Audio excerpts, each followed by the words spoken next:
Models of criminal procedure.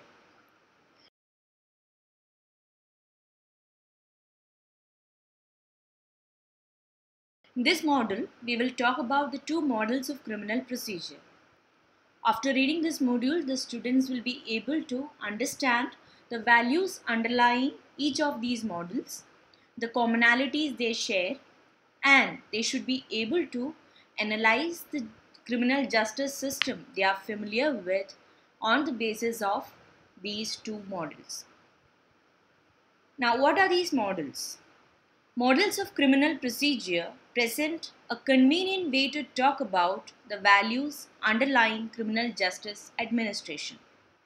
The values may be observable in the statutory procedural rules, the decisions made by the actors in the criminal justice system like the judges, the police, or the prosecutors. Decisions of each of these actors represent their inclination towards a particular model of criminal procedure. There has been numerous attempts to conceptualize the streams of value systems that underlie these models. The models enunciated by Sir Herbert Packer in his classic book Limits of the Criminal Sanction, published in 1968 by the Stafford University Press, are widely accepted. According to Packer, there are two models of criminal justice. One, crime control model, and two, the due process model. These models are not to be taken in terms of is and ought, but they are two separate models, value systems that compete for priority in the operation of criminal process. Crime control model emphasizes the values of greater efficiency and regulation of criminal behavior, whereas the due process model aspires for credibility of the system.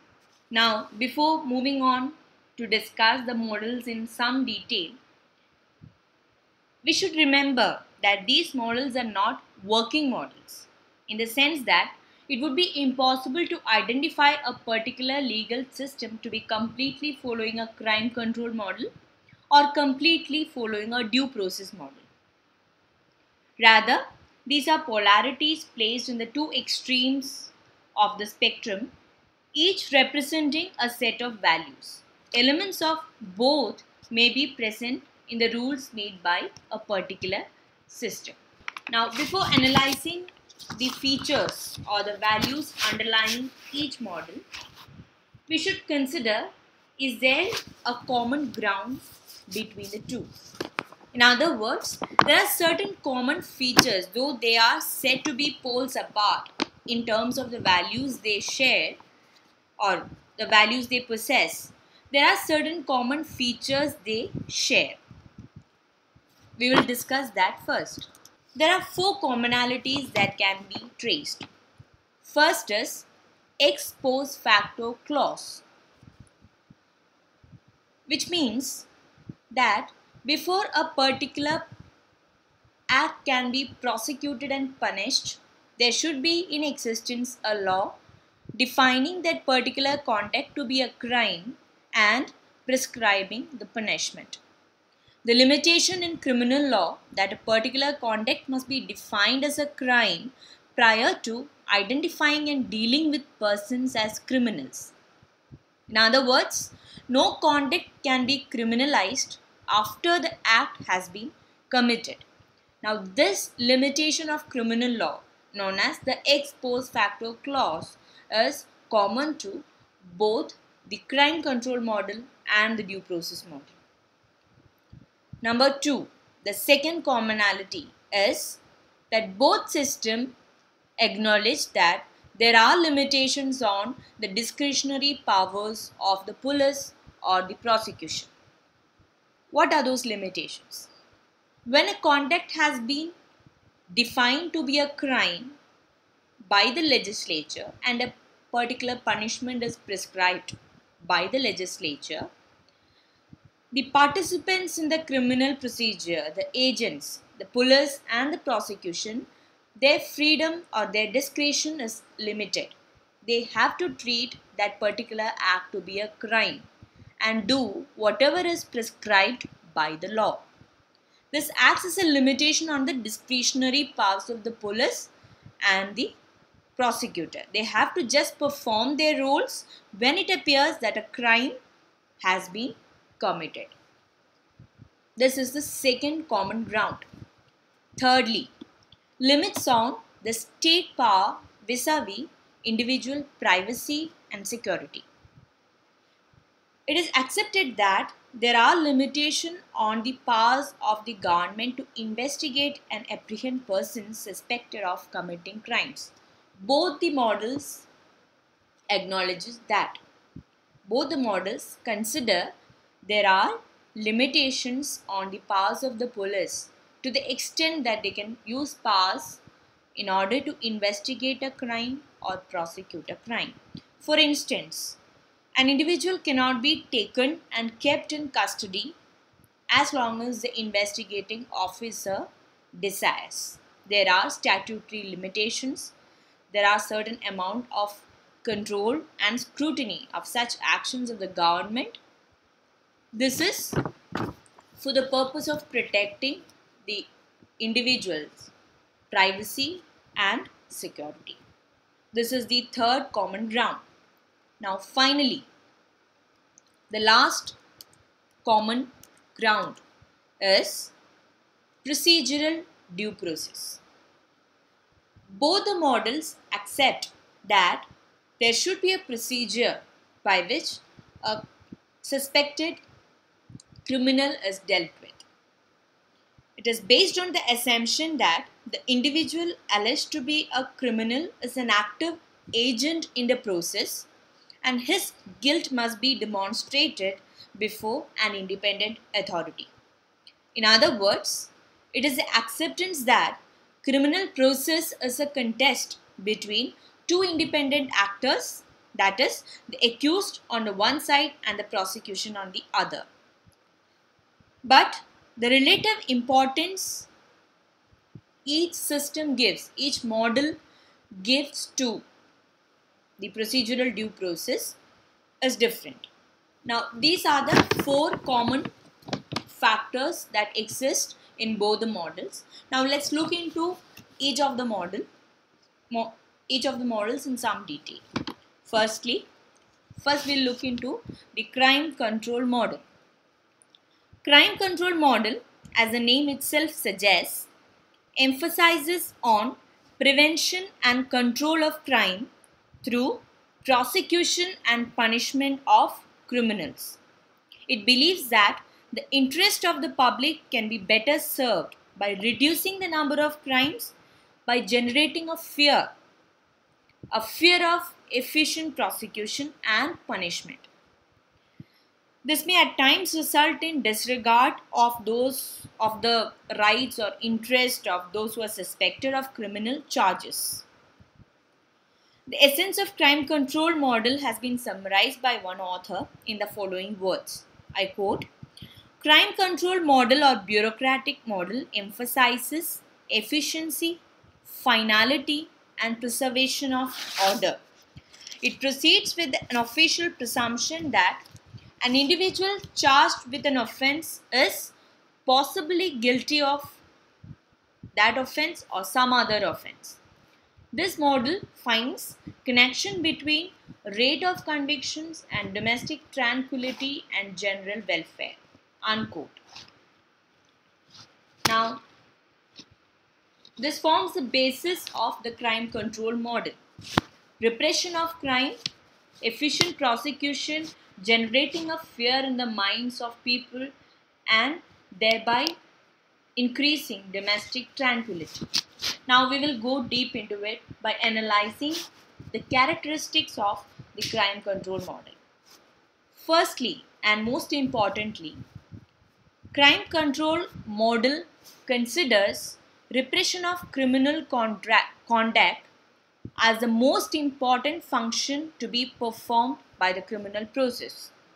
The basic proposition of crime control model is that repression of crime is the most important function of criminal process. Why is it so? The reasoning is, if there is a failure to enforce law, if there is a high percentage of failure to apprehend and convict crimes which are committed, it will lead to a general disregard of legal controls. People will start disregarding or disobeying law. This will be adverse to public interest because a law-abiding citizen will lose his security of person and property. So that when there is a failure to enforce law, there would be a general disregard of law, and that will lead to victimization of a person who is a law-abiding citizen. And as a result, there would be curtailment of his freedom and security of a person's life and property. So that is why the crime control model says that when the rates of conviction are high, or when there is a repression of criminal conduct by efficient prosecution, there will be peace in society, and that will result in a person enjoying his freedom, personal freedom, and security of his property. And secondly, that is the first characteristic. Now, the second characteristic says that efficiency, speed, and finality, these three factors are very important in a criminal justice system. According to crime control model, the criminal process could become a guarantor of human freedom, as mentioned earlier, by repression of criminal conduct when there is an increased efficiency of the system. Repression of crime as a guarantor of human freedom will become effective only when the system is efficient. And how does the system become efficient? Efficiency in this context means that the system's capacity to apprehend, try, and convict and dispose of high proportion of criminal offenders whose offenses become known. Efficiency means a system's capacity to apprehend, try, convict, and dispose of high proportion of criminal offenders whose offenses become known. Therefore, the system considers high rates of conviction or high rates of apprehension a virtue. That is efficiency. And the second characteristic or second important aspect is speed, and thirdly finality. These are the two other important aspects: speed and finality. Speed depends on informality and uniformity. Unnecessary procedures having a potential to delay the process must be avoided. For instance, facts established by police interrogation must be accepted than insisting on a formal adjudicatory judicial fact-finding, where the facts emerge after examination, cross-examination, and re-examination. Extrajudicial processes should be preferred to judicial ones because judicial processes takes more time. And uniformity of the procedure means that each agent has his routine work to perform, and this will ensure that a large number of cases are handled within a limited number of time. So, efficiency, speed, and finality, these three constitute the second major characteristic of the crime control model. Now, because of the speed and uniformity in procedure that the crime control model emphasizes, Sir Herbert Packer calls it a system of assembly line justice, because he says, I quote, "It reminds of an assembly line conveyor belt down which moves an endless stream of cases, never stopping, carrying the cases to workers who stand at fixed stations and who perform on each case as it comes by the same small but essential operation that brings it one step closer to being a finished product." Thus, it is a system where The cases move from one stage to another swiftly without much hindrances. So that is why Sir Herbert Packer calls it an assembly line justice. Now, in order to achieve this, that is efficiency, speed and finality, the model considers the following to be important. Some important things, three important things must be considered. Firstly, early screening out of those who are probably innocent and expeditious conviction of the rest. Screening out of those who are probably innocent and expeditious disposal or expeditious conviction of the rest. Now, secondly, facts can be established informally. Facts established by administrative agencies as opposed to judicial agency are reliable indicators of guilt. Thirdly, there shall be minimum opportunities for challenge of convictions which are rendered. Minimum opportunities for challenge at the higher levels. So this is how the system or the crime control model, a system working under the crime control model, ensures that the system is efficient and it has sufficient speed and there is a uniformity of procedure. Now, the third characteristic of a crime control model is that it is an affirmative model. Why does a crime control model an affirmative model? Packer calls the crime control model an affirmative model because it emphasizes at every stage the existence and exercise of official power. The validating authority of such administrative power is only legislative, meaning that if there is a legislative enactment authorizing exercise of a particular power by a particular authority, then that action becomes valid. This is contrary to what the due process model uh, postulates. Under the due process model, it is not sufficient for an action to be valid that there is a legislative enactment and there is a legislative authorization for the exercise of a particular power. It has to pass through judicial scrutiny, who will test the validity or legality of that particular act having regard to what the constitution of the land or the supra legislative law postulates. So this is the difference between crime control model and the due process model having with respect to the existence and exercise of power, and that is why Herbert Packer calls crime control model an affirmative model. Now we will look into the due process model.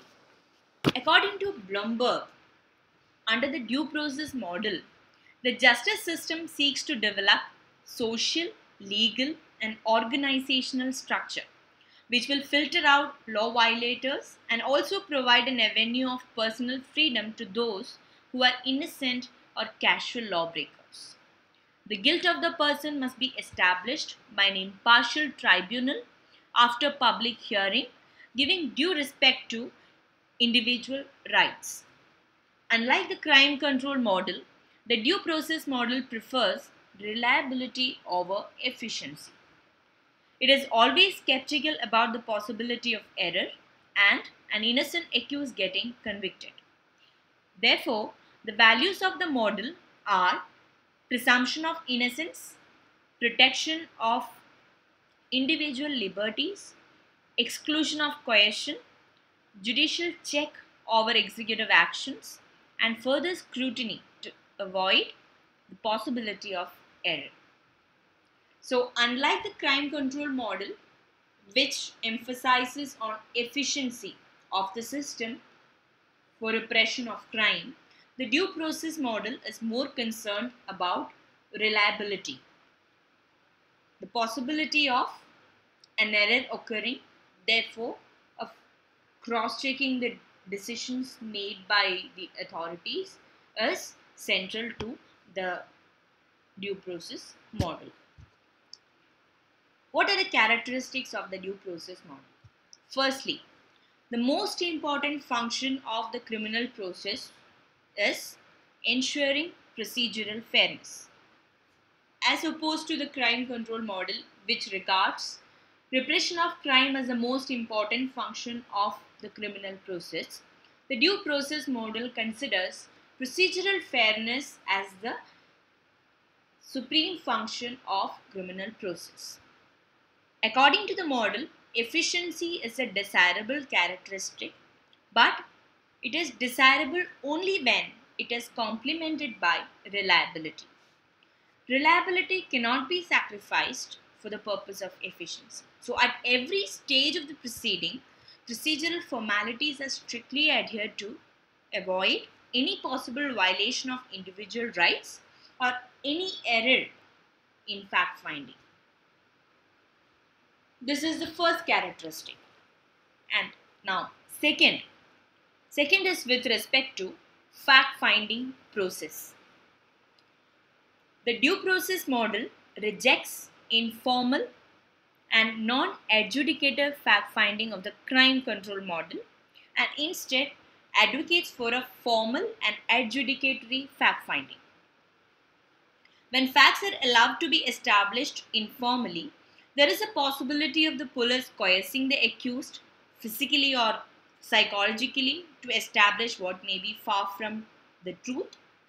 Similarly, witnesses may be influenced, and in the absence of an impartial tribunal where the accused has the opportunity to cross-examine the witnesses and the evidences against him, the innocent may get punished.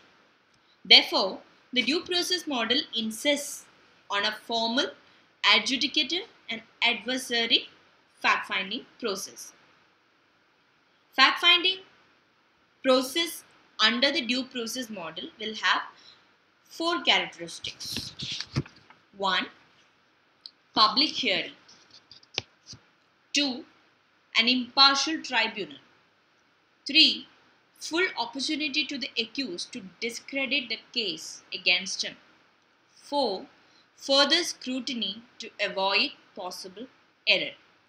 So facts must be established having regard to these 4 characteristics. The third characteristic of the due process model is reliability. Due process model gives more weightage to reliability than efficiency. It believes in eliminating error to the maximum extent possible. Therefore, effort is taken at every stage to make sure that no error goes unnoticed and innocent is harmed. This insistence of the model on reliability has made it an obstacle course, often resulting in the process getting delayed at every stage. So, as opposed to the crime control model being an assembly line justice, Herbert Packer says due process model is an obstacle course. There is always some kind of hindrance or some kind of delay in the process. And because of its reliance on reliability, its emphasis on reliability, it has certain special characteristics. Firstly, limitations of police power. Limitations on police power. The due process model believes that the combination of stigma and loss of personal liberty is the heaviest deprivation that the state can inflict on an individual. It is skeptical about how the police power is exercised by the state. Therefore, constant monitoring is required to check official operation of individual liberty. For instance, understanding the social stigma associated with a person being arrested by the police, the model may mandate that arrest resulting in loss of personal liberty must only be made after cogent evidence is gathered, especially when the crime is less serious. That is the first point when we talk about reliability. Limitations on police power. Secondly, proof of legal guilt. Due process model does not believe in factual probability of guilt. It does not deem a person to be guilty even if the informally established facts show in all probability that he has committed the alleged crime. It starts on the premise of presumption of innocence and mandates that the guilt of the accused must be proved having regard to all procedural safeguards, including jurisdiction of the tribunal, trouble jeopardy, presumption of innocence, etc. Thus, a crime committed by a person in front of a large crowd may go unpunished if the witnesses refuse to depose against him. The essentiality of proving a person to be legally guilty is quite different from the public knowledge that he has committed the crime. That is the second point. Thirdly, correction of systems abuses. The due process model considers the process the appropriate venue for correction of its own abuses. Unlike the crime control model, it does not stop just by laying down rules to check abuses, but goes ahead to correct them. For example, both the models have rules against illegal arrest, unreasonable searches, and coercive interrogations. However, the due process model goes a step ahead and rejects all evidences obtained through uh, these coercive practices, or it may even reverse convictions in cases where the criminal process has breached the rules laid down. It may also order the state to compensate the accused for his loss of liberty and prestige. Fourthly, equal justice. The due process model takes into account the gross inequalities in the available resources of the defendants in a criminal case, and in a large number of cases, the accused is incapable of putting up an effective defense due to lack of resources. Therefore, the system makes it a public function to make sure that the respondent has adequate resources, including financial resources, so that the trial becomes equal. Thus, the model recognizes the possibility of socio-economic and political factors influencing the final outcome of the state and makes a very cautious approach. Now, these are the points which the due process model considers necessary in order the system becomes reliable. Now, the last characteristic of the due process model is that it is a negative model. Unlike the crime control model, which emphasizes on the presence of official power for effective working of the criminal justice process, the due process model believes in limiting the powers of the police. For this model, it is not enough to have an enabling legislation for the official act to be valid. It has to be tested to the mandates of the supra-legislative law, that is the Constitution, and judicial scrutiny of the administrative action vis-a-vis the Constitution becomes mandatory. So these are the characteristics of the due process model. Now we will have a quick look at the differences between the crime control model and the due process model. The crime control model considers repression of crime as the most important function of criminal process, whereas the due process model considers procedural fairness, ensuring procedural fairness as the most important function of the criminal process. Secondly, as far as the question of fact finding is considered, crime control model emphasizes on informal and administrative fact finding, whereas in the due process model, facts must be established by an adjudicative authority, giving complete opportunity to the accused to discredit the case against him.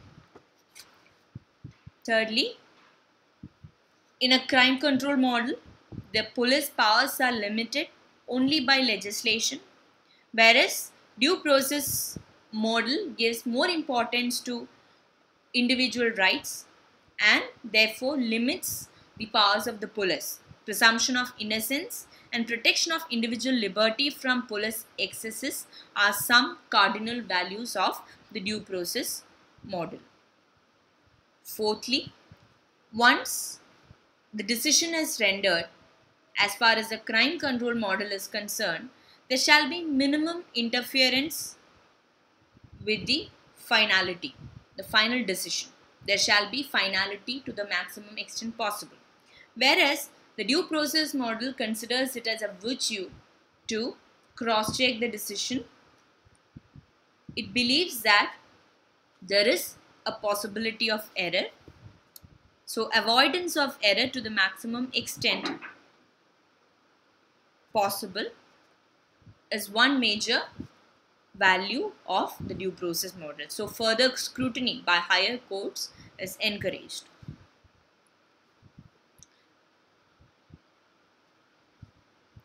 Now, as far as the crime control model is concerned, efficiency expressed in terms of high rates of conviction is the highest goal, whereas as far as the due process model is concerned, reliability is the highest goal. So these are basically the differences between a crime control model and a due process model. We will summarize the whole module in one paragraph. That is, the models of criminal procedure represent a convenient way to understand and analyze the values underlying the way procedural rules are framed and decisions made by different actors based on such rules or discretion are made. The model enunciated by Professor Herbert Packer is widely accepted. They are the crime control model and due process model. As Packer himself says they are not working models or models that exist in the real world. These are polarities of the values represented, a combination of which may exist in the real world. In other words, the system may tilt towards either model. There are some common features they share, like the principle of ex post facto laws, limits on the discretionary powers of the police, procedural due process, etc. To talk about the differences, the crime control model considers repression of crime as the most important function, whereas due process model considers criminal procedure as a guarantor of human freedom, therefore emphasizes on procedural fairness. Efficiency under the crime control model is manifested by high rates of conviction, which is created by a system of informal fact-finding and minimal avenues for challenge. Under the due process model, it is more important to make sure that the individual is treated fairly and the possibility of error is ruled out to the maximum extent possible. So this is with respect to the two models of criminal procedure.